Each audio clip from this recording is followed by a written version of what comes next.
Welcome back to another episode of the Here We Go podcast. I am Trent Ging. That is Colin Phillips. Colin, we got a pretty fun show today. Again, going to be talking about top 10 players on the team. We're going to talk about Friday Night Lights, and then we're going to open this thing up and see if anybody's got some comments or questions they want to throw out there. So, how you feeling today?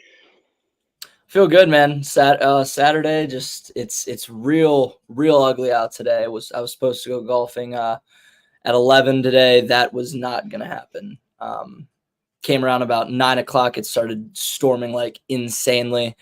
That wasn't gonna happen. So we're here. We're here. So I'm actually outside at the moment, hoping I don't get rained on in the middle of this thing.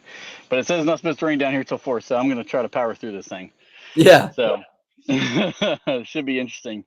All right, so let's go ahead and let's dive into the main topic at hand here. So I figure the thing that makes the most sense to start with 10, work our way backward to number 1. I'm sure there's going to be a lot of people who can kind of guess who number 1 is going to be on this list, but top 10 players on the current team.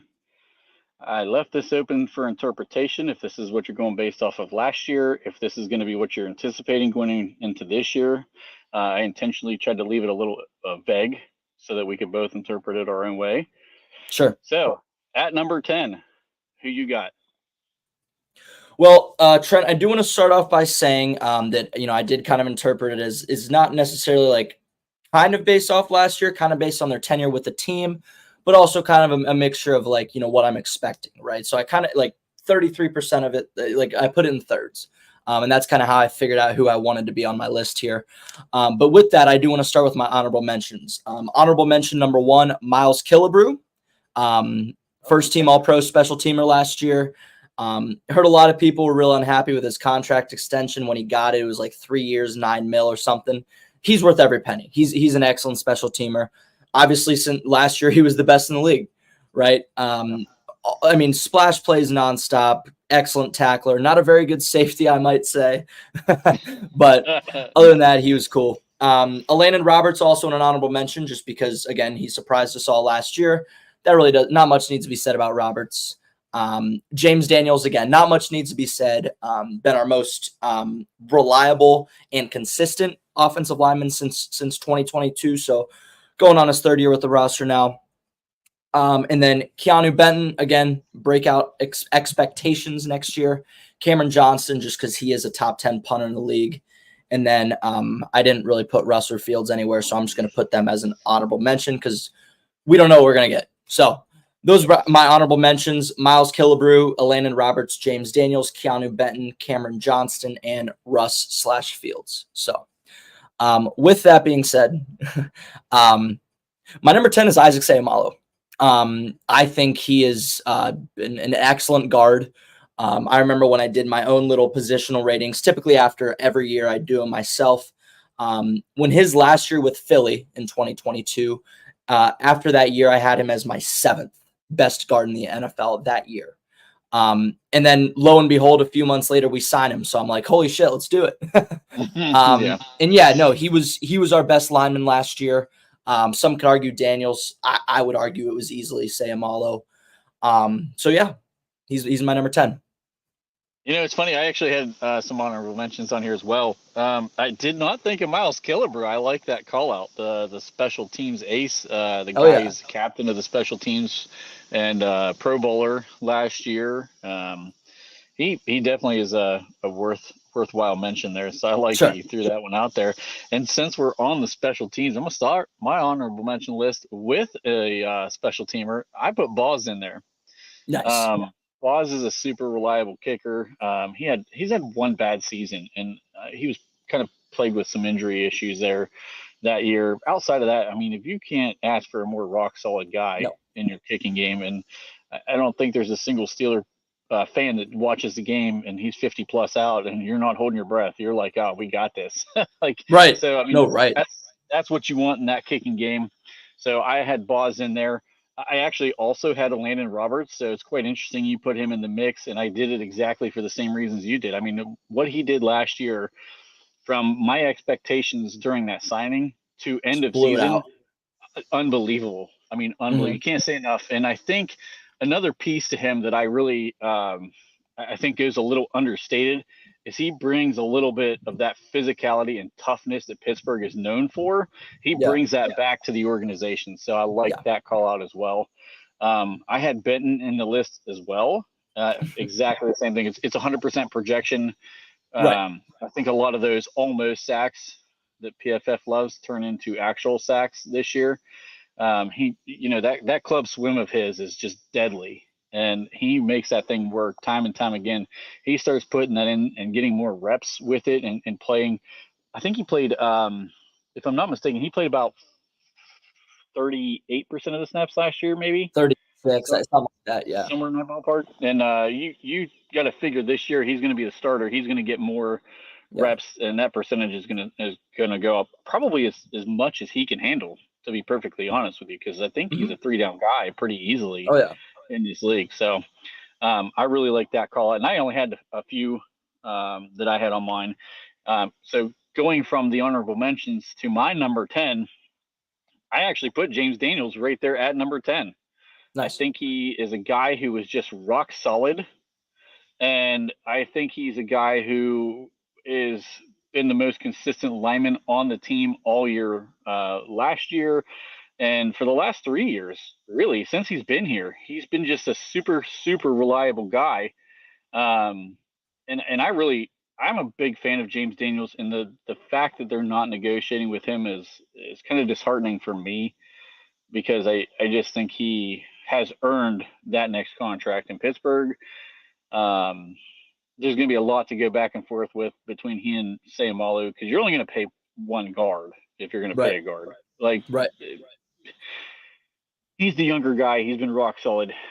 I don't know. I thought he would be the guy they would pay, but I get it. They like Mason McCormick a lot, but I still thought he was worthy. They better. Of. Yeah. And so they better. I mean, he's going to be starting next year, right? So presumably. So I don't know. I just think that he's a guy who deserved to be on the list because of the way he's been the only consistent guy, not just last year, but for 3 years running. And not to say he was the only guy last year, but for 3 years running, he's got a track record that a lot of guys don't have. So, what about your number 9? Who'd you have at number 9? So yeah, I mean, so first I will kind of go to your point there. I agree, man. I couldn't believe that we're choosing the 31-year-old guard with a lot of traction on him. I mean, he's a hell of a player, like we've already said. And again, with the guard market the way it is, we can only afford one. I mean, most teams can only afford one. Carolina, I thought, was batshit crazy for paying outrageous money to two barely above average guards. I mean, Robert Hunt, really? He deserves $100 mil. But yeah. So anyway, number 9, I have number 9, Jaylen Warren. Dude, I think that I just love the 1-2 punch with Thunder and Lightning. I'm sure you can imagine I would have Najee higher on my list. So just a little sneak peek. I do have Najee much higher than this, but no, I think Warren's an incredible back. I mean, you can have the debate all day long. I mean, we had it for all day long on an episode. So I like Warren as the number 2 guy. I don't think he's necessarily a 3-down, full 4-quarter game kind of guy, 350 touch guy, but I really like him. I really do, and I really hope he has a massive year this year, which I expect. Yeah, it's kind of interesting because so you and I had a conversation when we talked about Jaylen Warren versus Najee Harris, and I actually think, and we talked a lot about this. This was kind of a bit of a debate between you and I, but I thought last year Jaylen Warren was the better player. However, at number 9, I have Jaylen Warren as my number 9 guy on the list. So part of this is going to be a little bit of projection for me because I'm anticipating that Arthur Smith's offense is going to favor Najee and his running style a little bit better. I think that he's in a contract year, so clearly right now Najee's looking to kind of get that payday that all these guys in a contract year are going to get to. He's got a little extra added motivation. So I really do think that it's looking like I think Jaylen Warren's going to be my number 9 just because I wholeheartedly believe Najee's going to have a big year this year. So Yes. he was definitely my dude at number 9. Who do you have at number 8? So my 8 is going to be my guy, Peasy, Joey Porter Jr. at number 8. That again, it's a little bit of projection, and I know if other fans on this might kill me for it for putting him as low as 8. I know a lot of people. If you ask a lot of people, Trent, you'd be shocked to where they have Porter. I have a real good friend of mine that puts him in the top 5. Now, based on projection, great, put him in the top 5, go for it. But as of this very moment, he's struggling a little bit in camp from what we're hearing. I mean, that's weird, but Pickens is not an easy cover. Like it's not an easy, and there's not many George Pickenses in the NFL. There's none. I mean, he's one of one, truly. But yeah, I mean, I thought he performed very well covering everybody's number 1 last year with absolute nobodies on the other side of the field. Levi Wallace and Patrick Peterson being the opposite corner over there. So it'll definitely help him out having Dante Jackson. Say what you want about Jackson. He's an upgrade over Levi and Patrick Peterson by a lot. So, yeah, for sure. So yeah, I mean, he's good. He's got a better support system around him. Minka's allowed to go do his job in center field while what's his name? Elliott kind of sits in the box or plays that rover-esque position. So yeah, I got Joey Porter my 8. Joey Porter Jr. Gotcha. So this is probably a safe pick, and I really struggle with this, and I think this to me has more to do with the guys that I think are going to have big years ahead of him, more so than a decline of where he's at. I actually put Cam Hayward at 8. I wanted to put him a lot higher on the list, but again, I do think he's going to have a big year. He's a veteran leader of this team. He's kind of been the face of this team and this defense for a long time. I know now we've got, guys like TJ Watt. Of course, they're going to be the recognizable names in there, but Cam Hayward, there's still something to the way that he just comes in and game out. He's the run stuffer of the team. He sets a tone, I think, for the defense overall. I still believe in Cam Hayward. So I actually put him in at number 8 because I do think he's still going to have a pretty nice season. I don't think he's going to revert back to the guy that he was maybe 2 years ago with 10.5 sacks, but I could still see him being a guy that's disruptive and a stout run defender. So he's going to still bring a lot to the table for this defense, in my opinion. Yeah, I like it. So funny enough, and I actually have it written down on my notes. I kind of hyphenated, or not hyphenated, but put a what's that little star? That little star thing. He's like my honorable 11, if you will. I put it with a star on it because I don't know what the hell to think about Cam Hayward. I couldn't put him in my top 10 because he's at the ripe old age of 35. I mean, for Christ's sakes, he played 6 games last year.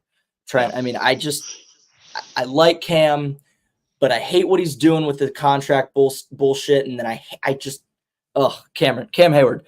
Anyway, yes, I think that's an excellent pick at 7. I 100% agree with you at 8. I'm sorry. I actually, I wish I caught it in time because I'm not sure exactly who it was. I was actually flipping off. I was listening to a podcast on the way home the other day, and I flipped it off, and 93.7 The Fan was on my radio, and somebody was on there talking that they think that Freiermuth's contract is going to be getting done soon.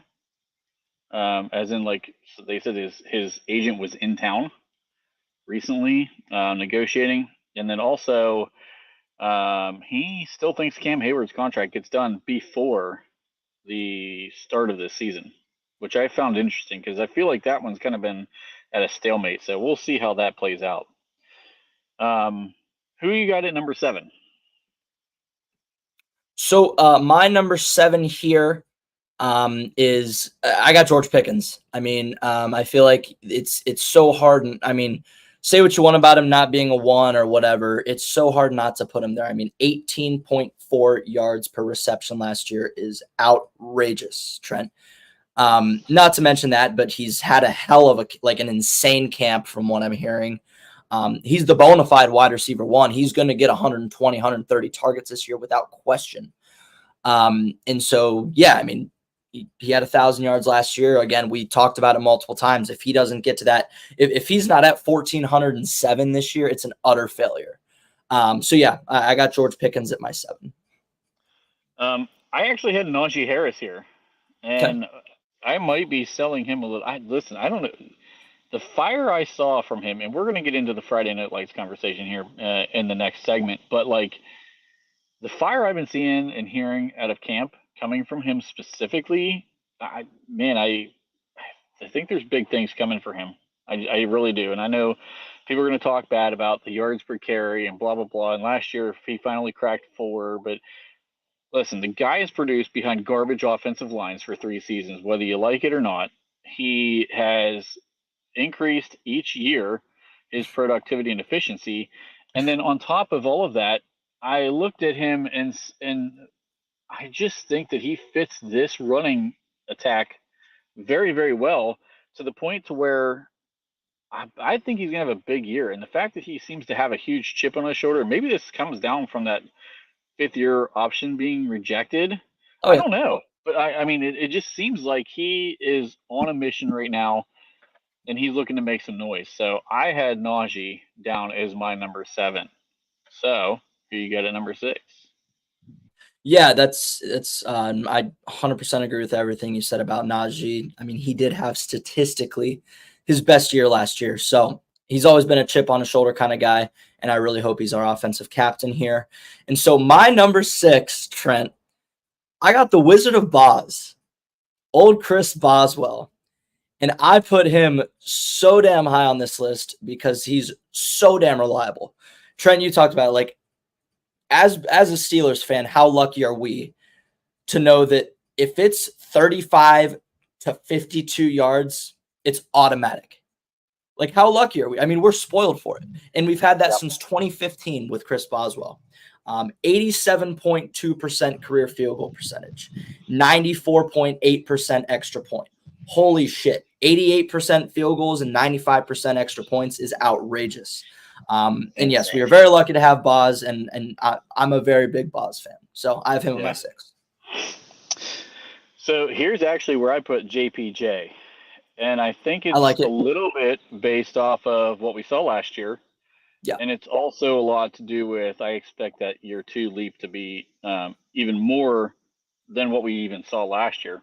Yeah. The fact that he is battling George Pickens every day in practice, that Tomlinism comes into play, iron sharpens iron, and he really fits the mold of that. I mean, he's a guy who is not shying away from George in practice. He's eager to take George on in practice. And George has beaten him. Like, there's no doubt about that. But that's what makes a guy like him better, is you learn from those experiences throughout camp and throughout practices, and you continue to improve. And then when he sees other guys in the league, it's not going to be daunting. I mean, you're getting one of the best right now, and I think George is looking like he's taking that step forward himself. So those two are a lot of fun right now to see the videos of. So that's why I put JPJ where he is. I flirted with putting him a little further down the list to say that he's not quite a proven guy, and that's where I kind of thought about moving up Najee and Cam and maybe putting him down at 8. But I just think we're going to see something. I'm not going to go saying he's Sauce Gardner now, but I just think he's going to be in that tier right below Sauce this year. That's where I'm seeing him. So you think he'll probably finish at like the top, maybe like the 6 to 10 range out of all the corners in the league? Yeah, he's not going to be with he's not going to be with the Patrick Surtains of the world. He's not going to be with the Sauce Gardners of the world. He's going to be. I think he's going to be in that next tier though, right below those guys. So I like it. I really like it. Yeah, I really like it. I'm kind of glad you did put Porter higher, because Trent, I'm going to be honest. I really did flirt with putting him top 5. I really wanted him. I was like, dude, this Peasy kid. I'm a Peasy super fan. His dad, Joey Porter Sr., I was a diehard fan of him. He was a little bit before my time, but so that's a heck of a pick. Yeah, the attitude's there. I think he's ready. Yes, I think he's ready. Yes. So moving on. Just let's recap real quick. So let's recap our top 10.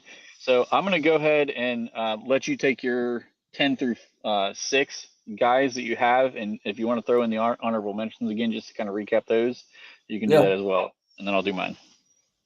Yeah, so just to recap here, my honorable mentions, my first and foremost, I'll kind of condense it here for you, Trent. First and foremost, my honorable mentions are going to be Miles Killebrew, special teams ace. I think the best special teamer in the league. Elandon Roberts and Keanu Benton. James Daniels in there as well. And then my honorary 11, like I told Trent, I had an asterisk. That's the word I was looking for, by the way. An asterisk next to it, Cam Hayward, just because I don't know what we're getting. He's going to be like 35, 36.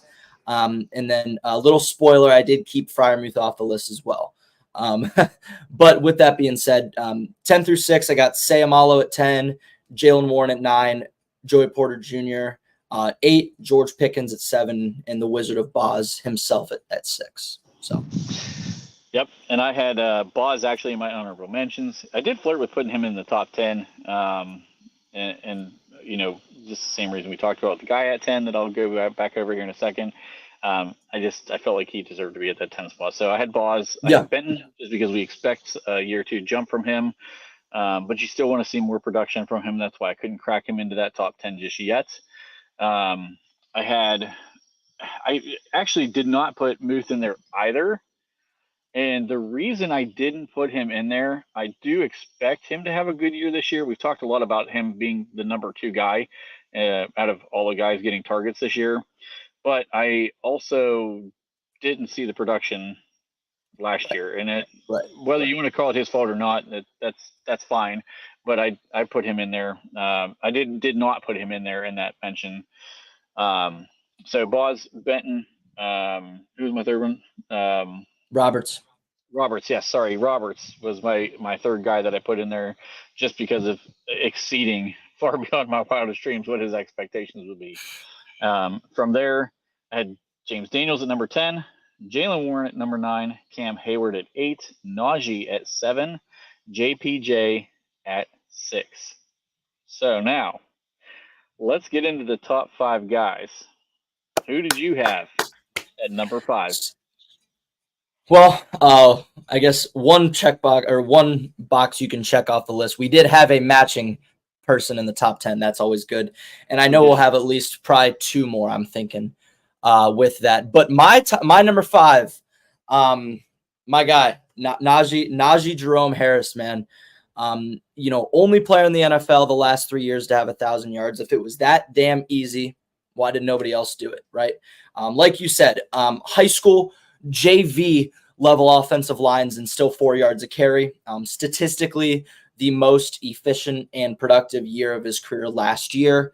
And then this upcoming season, dude, I'm Trent. I'm throwing all the money. I'm breaking the bank, dude. 1,512 for Najee Harris this year, man. I mean, he will be a bona fide top 5, top 8 running back in the NFL when it's all said and done at the end of this year. Arthur Smith, his offense just screams Najee Harris, power football. We got a mean group of offensive linemen, and I'm really excited for Najee this year. So I did have to put him in my top 5, 1,000%. I can't hate it. I mean, honestly, I think, like we said, Najee's just got a different demeanor about him right now than what I've seen in the past from him. So I can't even argue with the fact that you're putting him up that highly. I know there's probably a lot of people that are going to disagree with that take, but I think he's in line for a big year, and that contract, when you start flashing some money around, these guys start producing. So yeah. I actually had in my top 5, I have Isaac Seumalo. So I thought he was a top tier guard coming into Pittsburgh. I thought that, he was banged up, and a lot of people didn't realize he was actually banged up for a portion of the year last year. He didn't miss time, but he was banged up, and he performed very well statistically. Or even if you look at the PFF numbers, he still performed very well. So I think Isaac is going to be the best lineman on the team this year. We talked about James Daniels being rock solid, but this guy is a special guard in the NFL.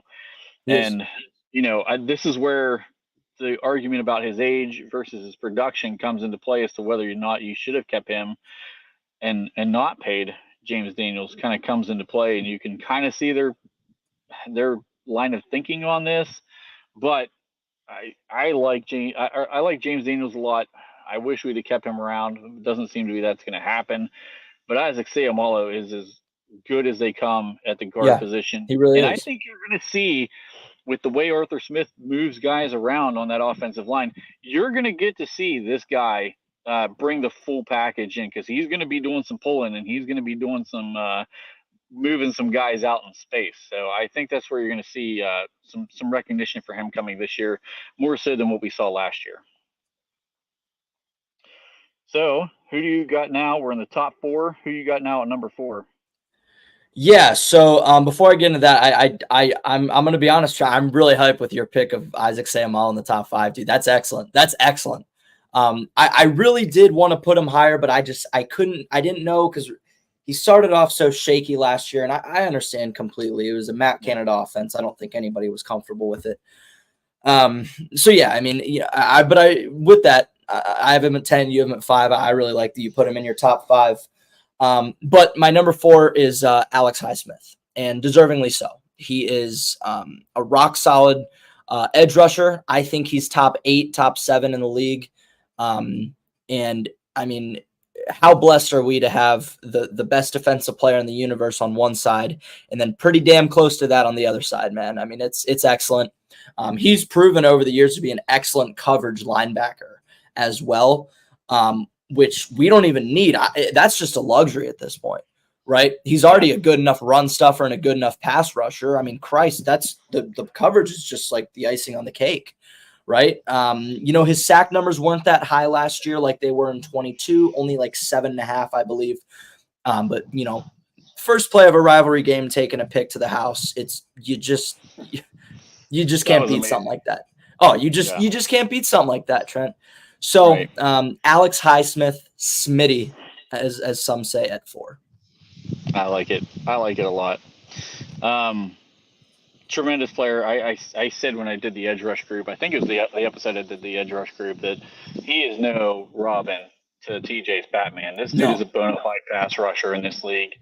I think he plays and is the best edge rusher on the majority of teams in the NFL right now. So 20 teams easily. Yeah, like the pick. My number 4 is where I've got GP. So I've got GP at 4. Now, I think I moved him up the list a lot because of what we've seen so far in training camp, to be honest. I do want to make sure he's proven as a number 1 receiver, which is why I struggled to put him quite as high as I have on this list. But that dude is torching everyone right now, and the defense can't seem to find a way to stop him. And they're moving him around, which I like, because I think that's a big piece of what we need to do once we get into the regular season, is moving him around to make him harder to double team. Or if you're going to shadow him when he's lined up in the slot, and you're going to put multiple people in the middle of the field to shadow that guy, that opens these speedster guys up for the downfield shots, like Calvin Austin, even Van Jefferson. I mean, look what he's been doing so far. He's been getting open deep. Let George take up a little bit of this coverage in the middle of the field. If teams want to be dumb enough to just shadow him with double teams in the middle of the field out of that slot. So I really think he is in for a big year. You've put some pretty lofty goals out there. If he hits the goals that you're talking about, then he has solidified himself not only as a bona fide number 1 in Pittsburgh. You're talking about this guy being in a top tier conversation in wide receiver in the NFL. So, I mean, Trent, dude, like, he had 1,230 yards and 5 touchdowns with Kenny Pickett, Mitch Trubisky, and Mason Rudolph. For Christ's sakes, if he can't get to 1,407 with Russ and Fields, he's got to stink, right? Yeah. Like, and you're right, they are lofty for any given receiver, but seeing his production with the shitty quarterbacks we've had the last 2 years, dude, I think Pickens can crack himself in the top 10. Call me crazy, Trent. I really do. Top 10 league-wide. Yeah. Screw the AFC. Give me top 10 in the league right now. I really do. So the talent is undeniable. It right. is Oh there. yeah. And I think a lot of people think he's like not able to get separation. I'm sorry, check the tape. When he's playing against Peasy right now, he's getting separation. And Yeah, when but yeah, I know he didn't get a ton last year, but how many times did you see him going on slant routes or crossing routes last season when it should have been thrown to him and he had plenty of separation and Kenny just either didn't throw it to him or didn't see him or whatever, or threw it, 5 yards in front of him or whatever. Um, he was getting the separation at that time. So I think you're going to see more of the separation because I do think he's going to be a more refined route runner this year than what he's been in the past. So um, I look at him like the talent level, and I think the production is going to be there this year. So I'm hesitant to just say he's going to be that guy because I want to see it first, but it's undeniable it's there. So now we're moving on. We're getting into the top three guys. So who you got at number three right now? yeah. So my number 3 is going to be Patty Q, Patrick Queen. I think he's a top 7, 8 linebacker in the NFL, undoubtedly. 2023 second team All Pro selection, 133 total tackles, 13 and a half sacks in 4 years. So just over 3 sacks a season, which, 3 sacks a season, that's nothing to write home about for a guy of what he does. For him being like, he's not really a Mike linebacker, Trent. He's more of a Will. So a Will linebacker having about 3 sacks a season, I think is really, really good. So, and with his speed and his coverage ability, I could not put him top 3. One of the most exciting offseason signings that I can remember. Right? I can't really think of an offseason signing. I mean, Sayamalo 2 years ago was really exciting for me, but I can't really think of another that I really was like jumping up and down for, like I am with Patrick Queen. He's the biggest splash signing I think we've seen in a long time, or even maybe ever. Right. I mean, maybe James Ferrier was the last one, really? Yeah, I'm trying to think back. I don't even remember James Ferrier getting a lot of like hype when he got signed. I felt like James Ferrier was kind of in that same boat that Elandon Roberts was in. Like, you didn't know what to expect from him, and then he gets to Pittsburgh, and that dude is like gold. But I think Ferrier was coming off a Pro Bowl season with the Jets in 2001, and then I know we signed him in 2002. But regardless, yes, it could very easily be the biggest splash signing in franchise history. Yeah, I think it is. And I actually, at number 3, so I did cheat a little. I'm going to throw that out there. I couldn't break a tiebreaker, so I actually threw Patrick Queen and Alex Highsmith in the mix with both of them guys lining up at number 3 on my list. So much like you had Can at the 11 with the asterisk, I cheated because I just couldn't pick between the two guys. Patrick Queen, I think, is a guy who we've been looking for the Ryan Shazier replacement for a very, very long time. And we've been looking for a solid linebacker duo for a very, very long time. I mean, you go back to Shazier playing with Vince Williams as maybe the next best linebacker duo we had in a while. I mean, we haven't had anything. Well, Timmons. We had Timmons. Timmons, yeah. But Timmons was there before. So he would have been there beforehand. Fair. So I think from like the most in recent memory, I think the most recent linebacker duo with any success on our team has probably been when Ryan Shazier and Vince Williams were there. Yeah. And I'm like, my goodness, that's been a long time. But Patrick Queen, again, I think he's been the biggest splash signing the Steelers maybe have ever made. He's going to really eliminate a lot of things that we've had issues with. We've had slow linebackers who couldn't cover, who couldn't gain ground, and when we see teams that are running these outside zone has killed us year after year. Yeah, Patrick Queen fills that hole. They don't get that edge to where that running back gets moving downfield. And then Alex Highsmith, I mean, again, that dude is not Robin. I don't care what anybody says. You can tell me whatever you want. You can sell me any statistic you want. That dude is a bona fide pass rusher in the NFL. Love him. So glad he got the extension and we didn't just try to play him in the same way we've played so many other outside linebackers who, we've got our stud, we'll find another one in the draft. it was smart to lock up this guy. The league Yeah. is a passing league. You need 2 edge rushers nowadays, and we've got 2 edge rushers. So, like I said, I could not bring myself to pick between the two. So I'm like, screw it. I'm just going to put them in as a tandem. We both cheated a little bit. That's all right. I had like an 11 and 12 honorable with Cam and Muth, man. It's just whatever. We could cheat a little bit on this shit. There's too many good players to do. I mean, Flip will kill us for it, but we'll just tell him that there's too many good players. Listen, Flip's gonna have to get over it. It's our show. He can be mad all he wants, right? If he wants to complain, he can join us. But anyway. All right. So we're down to the top 2. So who you got at number 2? My king, my GOAT, Minkah Fitzpatrick, baby. I love Fitzy so much.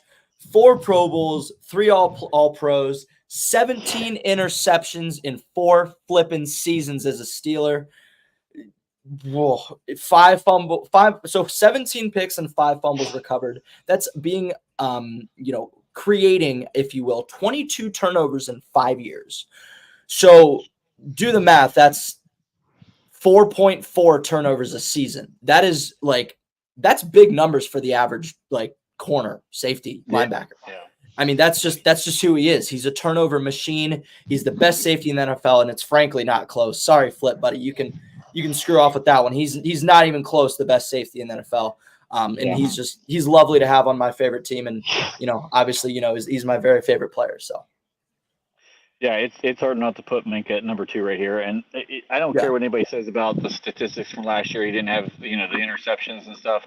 Whatever. He has to play a whole different role, and you know what? That dude played in so many different roles in our defense last year, and played in so many different positions that he does everything at a high level, and that's why you can afford to put him in different positions. Is just because he's better than anything you're going to have at those positions, regardless of where you throw him. I mean, he's just a remarkable player. And I don't know if I've seen a guy who moves from one team to another in the secondary that makes just an entire team better that quickly. I mean, his first game, he's picking balls off. He had a forced fumble, a fumble recovery, and a damn interception in his first game. I was like, oh, it's over. This guy's legit. This is the future, right? First round pick. Yeah, I'm gonna throw that thing right in the trash can because I'll take over that first round pick all day. I got his jersey a month later, dude. I was like, okay, this is my guy, right? I will never understand the argument that he is not the best in the world. Like you said, Trent, he was a glorified linebacker last year.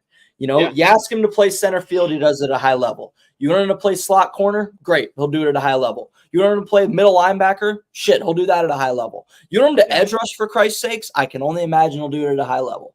So I think you put his best year versus TJ's best year. I'm going to make an argument to tell you that Minkah Fitzpatrick's a better football player.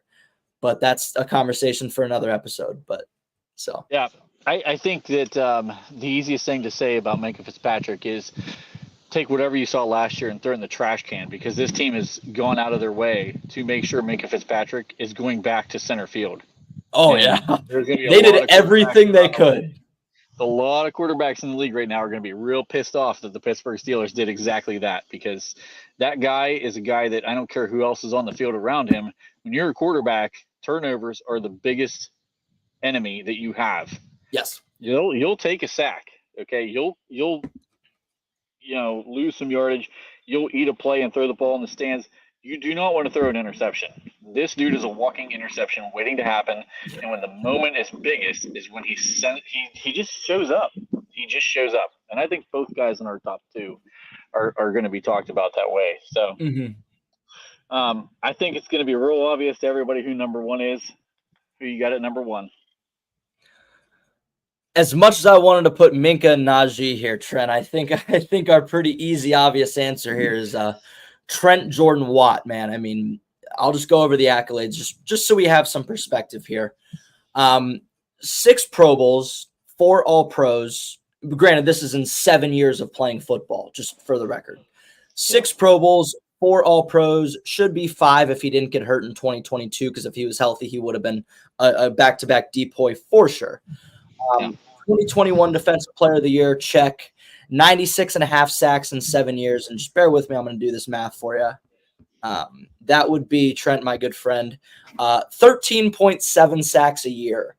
And we're not even counting the year that he literally missed 9 games. I mean, Trent, this guy is just, or 7 games, I apologize. This guy is truly the best defensive player in the world.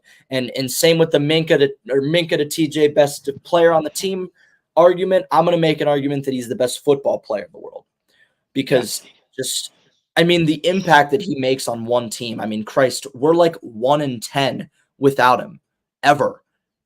I mean, with him, we're like, go through the roof. Oh, I know. Yeah, no, the yards, the points per game, the sacks go down a shithole, right? It's just he's the LeBron of the Steelers. He's the LeBron of the NFL, dude. He makes everybody around him better. When he's on the field, Alex Highsmith looks like a demon. Keanu Benton looks good. Cam Hayward looks good. Fitzy looks great covering everything in the back. Makes Joey Porter look good when we can get coverage sacks, so that makes Porter like, oh, lockdown, right? It makes our middle linebackers look good. Like you said, how we did everything we could to make life easier for Minkah Fitz, adding a middle linebacker, a box safety, etc. TJ Watt already does that for him. Like, yeah, the impact of 3 guys is what impact TJ makes on the Steelers. It's just incredible. And I am honestly, Trent, I'm honored to be able to watch his prime, dude, like in my young years. Like, it's really great to see. So absolute stud. I think he's the best player not named Patrick Mahomes. I'm putting Patrick Mahomes above everybody else because that dude's going to Canton. I think is maybe the best player ever to live. Whoa. But TJ Watt, I'm going there. Whoa. It's gonna Tommy Goat will forever and ever always be the GOAT. No one's ever touching Tom Brady, but we'll talk about that later. Yeah, if Mahomes continues the trajectory, he can get there.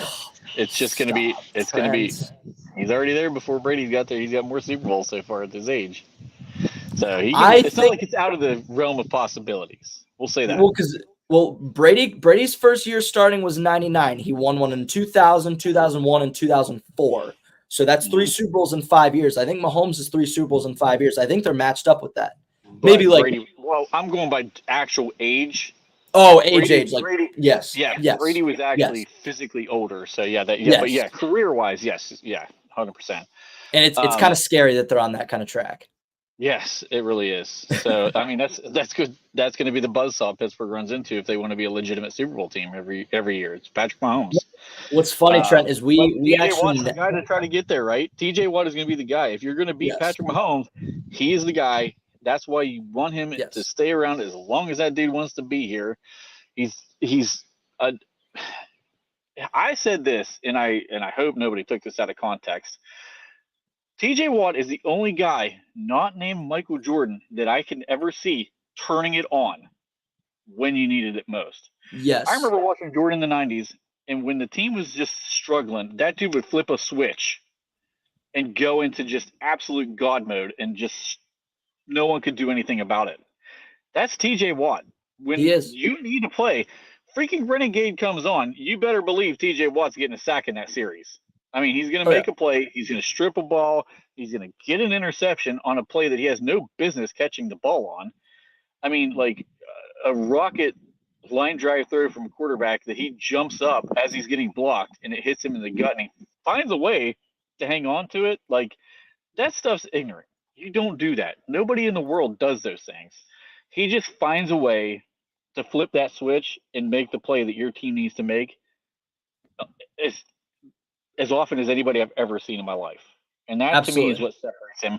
I don't care about the PFF statistics on Myles Garrett. That dude can't do what TJ does in those moments. And to me, that's where TJ Watt's the better player.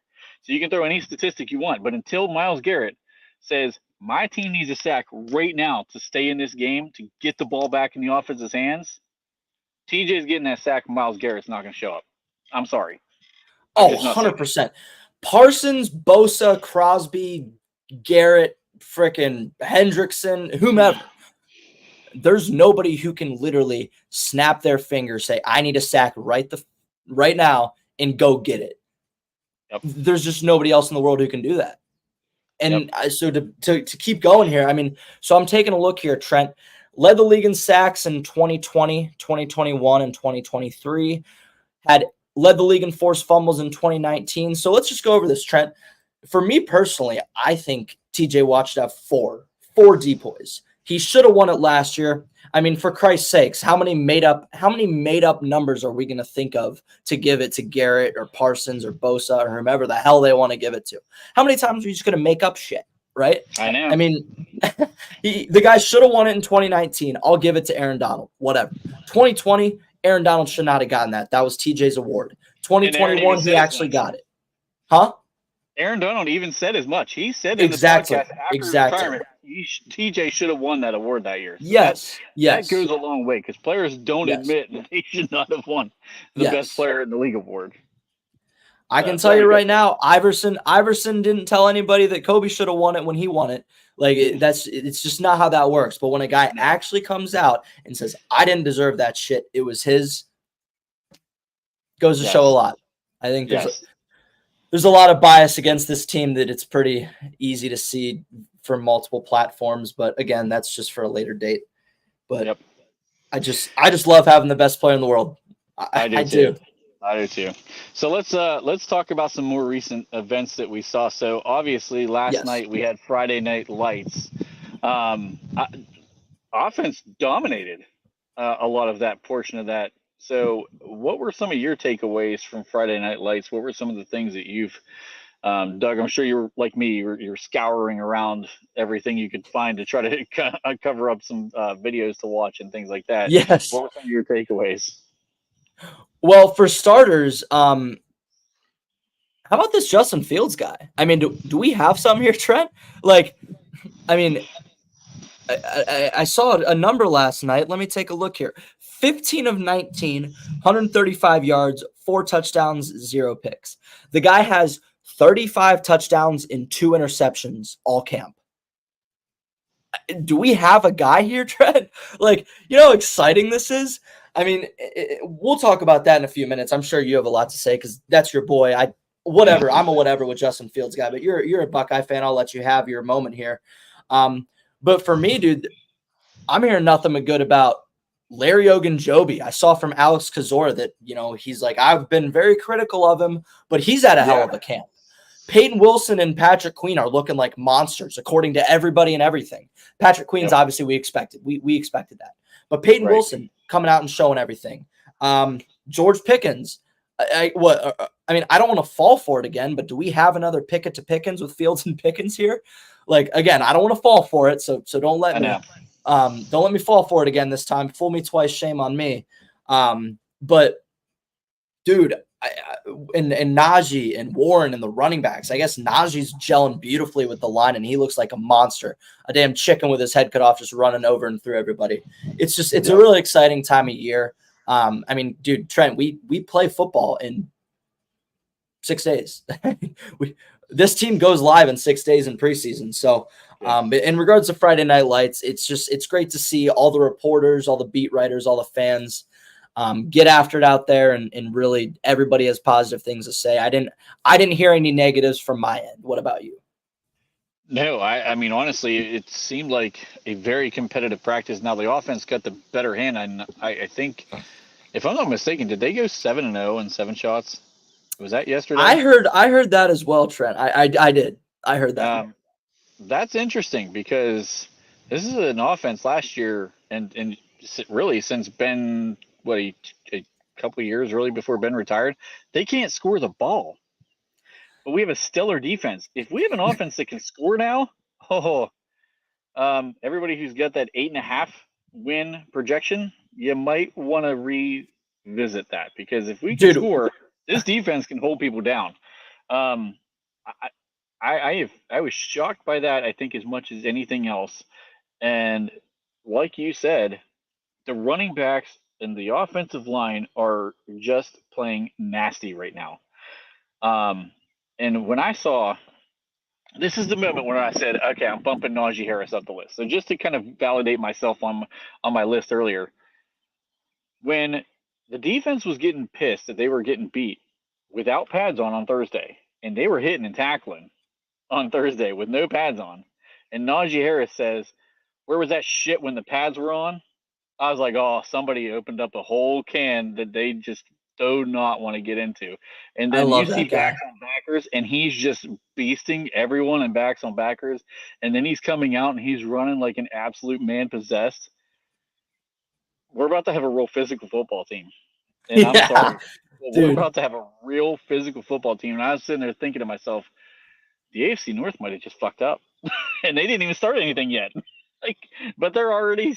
And then Justin Fields, I'm sorry, but all of these turnovers and stuff, where is all this at? I get it. It's shell defenses right now. You're not putting out everything, but Trent, that's your boy. I'm gonna let you have it, man. I got nothing. I got nothing. so the two best days he's had are the 2 days when the pads came on. Now, most quarterbacks are throwing the ball and having a ton of success. When the pads are off, you're looking at 7-on-7s where there's no pass rush. The field's wide open. You have nothing to, hinder your view.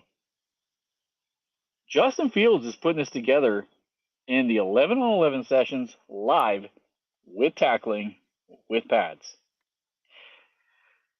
I'm trying, like you, not to get too far ahead of myself, but I posted earlier, not trying to have the overreaction moment, but Russell Wilson better get his ass on the field real quick because the heat is getting turned up, and Justin I was Fields is just dumping freaking gasoline on the fire of every Steeler fan who says, "Oh my God, wait, this kid's only 25. If he's going to do this, let's just make him week 1 starter." And now I'm starting to see pundits on, like, I think it was NFL Network. I can't remember. Was it Dan Graziano? He's like, "Oh, I'm going out on a limb here. yes, Justin Fields is yes. going to be the week 1 starter," and I'm like, "Oh boy, this thing's starting to take off. We're getting some legs behind this thing," and I'm trying. I think all Steelers fans should have a little bit of cause for concern because we saw the Kenny Pickett show light up last year in preseason Right. and fall apart. But it's hard not to get excited about a guy whose talents are just off the charts in Justin Fields. And by the way, we have no solution past this season. If this dude's the guy, if we get him for a 4th-round pick, get out of here. Get out of here. I mean, you basically are saying you got a guy who has insane talents for a 4th-round pick. This may be worse than now. Again, I'm not trying to get ahead of myself, but if he keeps this thing going, this might be worse than the damn Chase Claypool trade. They get Joey Porter Jr. at 32 overall. Like, yeah. I don't know. I'm just, I'm not trying to get too excited with it, but like, my inner Buckeye is really just knocking at the door, trying to get out. Yeah. Just knocking at the door, trying to get out right now. I have multiple friends who are Buckeyes fans, but like fans of other NFL teams. Like my one best buddy is a Giants fan, but diehard Ohio State. I got one that's Seahawks and Ohio State. A couple Ohio State and Steelers and Ohio State Browns, whatnot. They're all collectively rooting for Justin Fields, and it's excellent. Like, what the hell did he do at Ohio State to make you guys a cult, man? Like, I don't watch Ohio State. I'm not a fan. So either this guy, and then that's one thing that we have to discuss, Trent, is the fact that Kenny Pickett wasn't like talented. He was just kind of there because he has a super high floor. He was not necessarily a low ceiling. Like, his ceiling was like prime Derek Carr, Andy Dalton, but he just had a really high floor, just a high floor. So it's like, okay, the worst we can possibly get is like Blaine Gabbert. Like, that's not horrid. Right. There was no chance he'd be a Tim Couch or Johnny Manziel. Right. But Justin Fields, actually, his ceiling is up here. He's got a Vic, Lamar, McNair. What are some other electric? Doug Williams. I'll throw him out there. The 85 Redskins Super Bowl winning quarterback. He's got that kind of ceiling. Granted, we've seen his floor. Trent, I've seen his rock bottom. Holy shit, is it bad?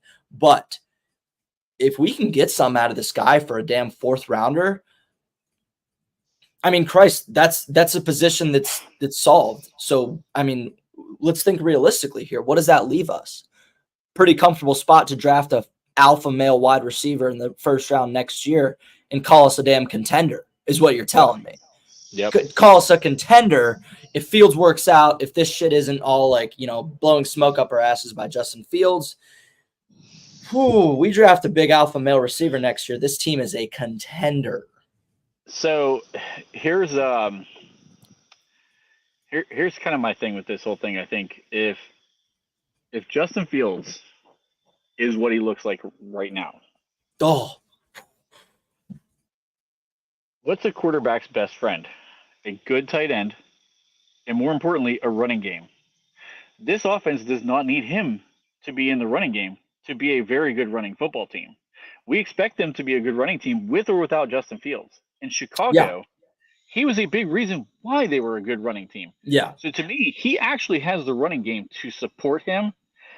And the comps are very, very similar between Cole Kmet and Pat Fryermuth. I think Fryermuth is going to be a better tight end this year with more versatility than a guy like Cole Kmet was before. And I know Flip's going to really argue with me, and there's probably a lot of people who are going to argue with that. I will too. I will too. But I think that he's going to get help from the tight end. And let's throw this into the equation on that also. Arthur Smith is a tight end coach in the past. Yes. He's a guy who's known to utilize the tight ends, multiple tight ends in the passing game, which should make Justin more comfortable because he'll feel more comfortable throwing to a tight end because the tight end typically is a quarterback's best friend. Between that and the checkdowns, I mean, those are two of the easiest guys to throw to in the NFL, or really at any level. So there's a lot set up for Justin to be successful here, and he does not have to be the guy who does everything, kind of the way that Chicago treated him. I felt like they put so much on his shoulders there, where if you just let this guy play free, and just like he did at Ohio State, use the weapons around him, he don't have to do everything. You just got to get the ball in the hands of the George Pickens of the world, of the Najee Harrises, of the Jalen Warrens, of the Pat Fryermuths. Like, get these guys the ball in space. Let them do the work. If he can do that, and then you add his running element to the picture too. Yeah. Who the hell wants to call defenses against him at any given time? Because I wouldn't. Well, and that's a thing. Like it's mortifying for defenses. You got Najee and Warren, two absolute monsters who literally run, like you said, with like a man possessed. You know, for Christ's sakes, all you got to do with Pickens is just throw it in his area. Just throw it in the area. He'll 80% of the time catch it. And then Fryermuth, a big body tight end who's got excellent hands. If you put it semi-accurate, he'll catch it. I mean, and if this line actually like is good, is not even good, is above average, dude, Fields is in an excellent spot, Trent. I mean, oh my, and can you imagine the aura? Oh, the aura he brings to the field of ours, dude. First snap of September, just the aura of Justin Fields oozing through my TV. You know, first play, a big ass run by Najee, and I'm like, you know what, Super Bowl, I'm calling it. You bet your ass, Trent. If Justin Fields wins this job, you can mark my words. If Justin Fields wins this job and we can win week 1 against the Falcons, I am putting Super Bowl in my bio. 100%. 100%, dude. Because I'm, you know, I don't know what it's definitely it's your fault for this, but I'm on the Fields train. Screw Russ. Give me Fields now. Yeah, listen.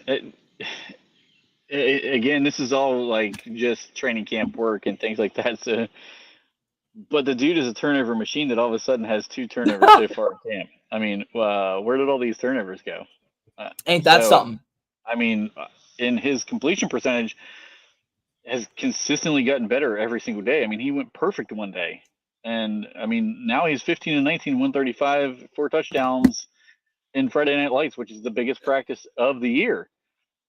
He's putting it on against right this now. defense. Against this defense, stellar defense. Yeah. So, I'm trying not to get ahead of myself, but again, the inner Buckeye is just trying to freaking break down that damn door.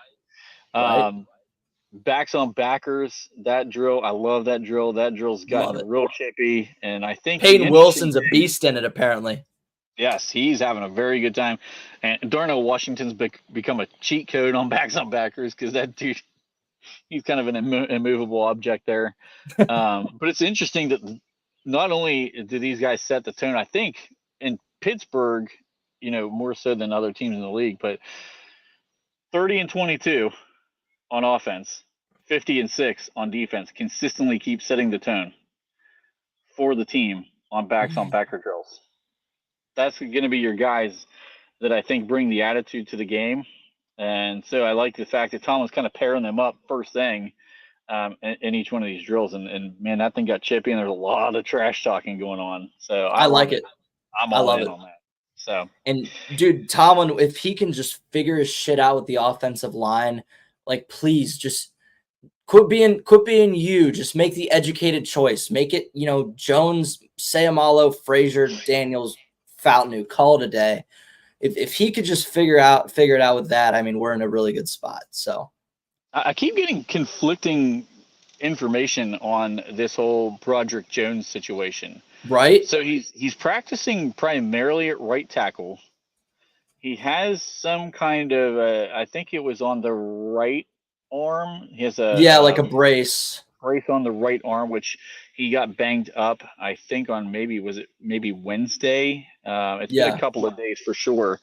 Um, and I've heard some people say he's not playing on the left side because of the right arm, but like I'm sorry, if you're right tackle, that's your outside arm. Like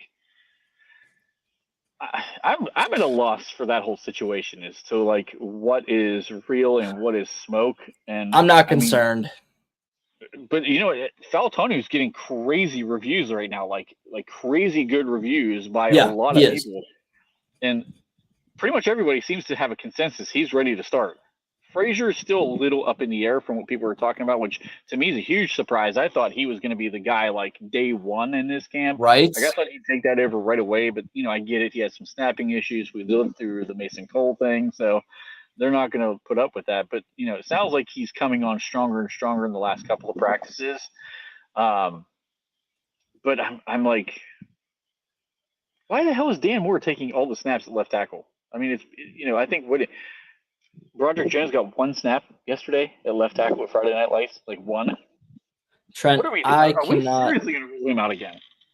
I cannot wait till this Dan Moore experiment is over and I never have to hear that dude's name again. I swear, dude, I will throw a party when Dan Moore's name is gone from this franchise. What does he have on Tomlin that keeps him on the damn field? What does he have? I don't know. I mean, I just frankly, don't know. frankly, I'd call that a fireable offense on Tomlin just for Dan Moore, whatever the hell he's got on him. I don't care about the rest of the shit. If you're still starting Dan Moore, that's what would get you fired. If it was me, but whatever. I Yeah, do I mean, think I do think. Sorry, I do think they will make the smart decision by week 1, and it will be Jones and Fouts. It's just a matter of if they make the smart choice with Frazier or Herbig, whatever the hell you want to call him. So yeah, I I don't know. I'm at a loss for this whole Broderick Jones thing. I mean, is he actually struggling at left tackle? Is he just like they're banged up, so they're treating him very cautiously, like Russ? But why, if he's banged up, why is he playing more on the right and hardly at all on the left? Like I don't know. That one's very confusing to me. Um, but I think overall, it's pretty easy to see that you and I have been on the same side on this. We wanted the offensive line to gel now, sooner rather than later. I did not want to see them like waiting right. until in season to start to gel. I wanted it to happen now, so that by the time we get to the bye week, we're ready to go for that grueling stretch. Um, but I just don't know. Beyond that, are you impressed by Van Jefferson right now and what he's put on tape so far in these camps? I'm honestly more impressed with Calvin Austin. I think he's earned. I mean, he's earned it. Like he's been working his ass off. I mean, you can't deny that. So we know what Van Jefferson brings to the table. You were talking about that when they want to cloud George Pickens or double George Pickens and shit. Calvin Austin's got a lot of speed, Trent, and Justin Fields has a lot of arm. Yeah, So I'm sitting here thinking, good. You want to go Cloud Pickens? Great. We're going to send Calvin Austin as far as he can go, and I'm going to have Fields throw that thing as far as he can possibly throw it, and we'll see what happens. I mean, I don't know, Trent. I'm really excited about Calvin Austin this year. I hate giving into this kind of hype because, again, it's, fool me twice, shame on me. And Flip's going to rip me a new asshole for it for sure. But I'm giving into the Calvin Austin hype. I really am, dude. Calvin Austin III, I think, could be a very valuable wide receiver 3, maybe 2, depending on Roman. But I mean, when we kind of did our like picks early in the season of guys like we are looking forward to, and guys that might be kind of like under the radar things happening, I took Calvin Austin as the guy who's going to start at wide receiver too. I mean, I'm not sure if that's not off I the remember. table yet. I I mean, remember. it's not off the table so far. I do think Van Jefferson's still putting some good tape out there. He's not Sure. He's exactly a handing vet. this thing over by any means. Just think there's more upside with Calvin Austin in the passing game. Now, of course, run blocking, he's going to bring almost less than nothing. I mean, if he can just trip somebody up, I'll be happy with that. He's not going to block them. I mean, just throw yourself out there and fall over and trip them or something. I don't know, but like in the passing game, if he keeps going with the trajectory he's on, I think I'd rather him be out there on the field. If I chose between the two, I'd rather him be out on the field than Van Jefferson. So well, and it'll be even more exciting when Roman Wilson comes back, because I mean, we talked about it earlier in the week how infuriating it was. Like, dude, it's literally your second day on the job, bro. How are you already hurt? But Wilson, he's a good player. He can run routes. He's fast. He's under 4.4 speed. And that's one thing. He's very underratedly physical. He's a willing blocker for sure.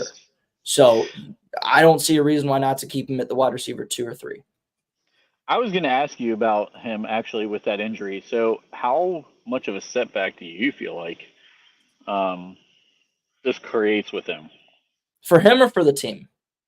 What perspective? Well, I think more for him individually as far as his development, but also from a team perspective, because I think you saw him starting to come on the last couple of days before that injury, and you were going to start putting him into that conversation of being a guy. I didn't have him in the conversation to be competing for the wide receiver 2 spot initially, but I think he was working his way into the conversation. So, like, where do you think that is from the team perspective, and then how do you think this is his development? In regards to the team perspective, dude, they know what they have. Or let me rephrase, they know what little they have, right? So you draft a receiver in the 3rd round, you might as well play him highly. We know what we're getting from Van Jefferson, Scotty Miller, Quez Watkins, Marquez, or no, he's gone.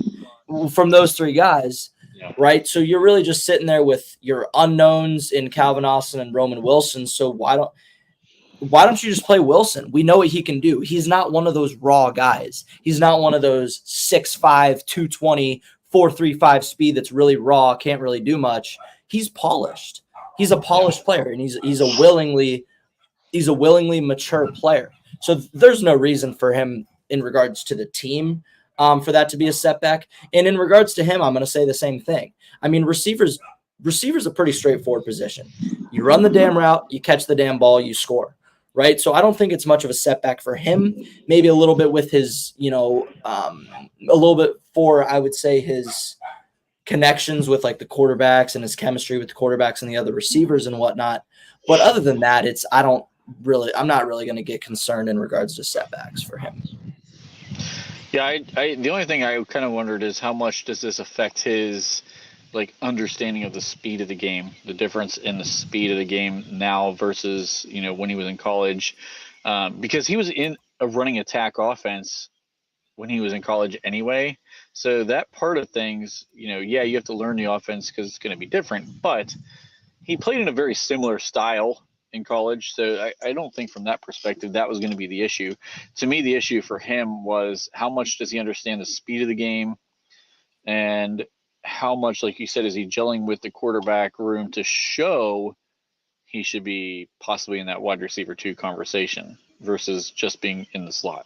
They're going to start him when he's back, I think, no matter what. I don't think that part's in question. So yeah, I don't know. I was just kind of curious. Right. That's why I'm not worried about it. Yeah.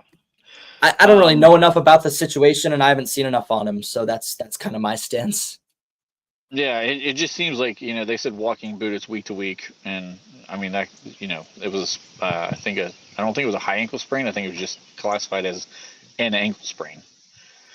So I don't think it was anything severe, but they did say, I think Tomlin did mention that they were going to take precautions on it because it's still early in the year. Got to. They don't want to aggravate anything, obviously. So, nothing to be concerned about. Other than that, I don't know. Did you have anything else that you wanted to add to this? I think we've kind of covered some of the Friday Night Lights stuff a lot. The quarterback positions getting very interesting, and we talked that Justin was going to have to do an awful lot to pass up Russ. Yes, and he's done it. He's made a case. He's making a case. So he did what we told him. Exactly. He listened. See, somebody's listening to this shit, right? Yes, exactly. Anything else that you wanted to talk about today while we are wrapping up here? I got nothing else, man. I spewed off as much as I could, so I'm pretty much set. Okay. Well, hey man, it was fun again. I appreciate you having on. And for anybody who's watching this now or even playing it back later, feel free to leave some comments, like, share, subscribe. Let us know your thoughts because we didn't obviously agree on our total top 10 ranking. Let us know what you thought about Friday Night Lights. There's a lot of buzz and excitement going around with that. So, Colin, I appreciate you coming back on. We'll be doing this again soon. All right. Thanks again, Trent. Have a good one, buddy. All right, you too. We'll see you.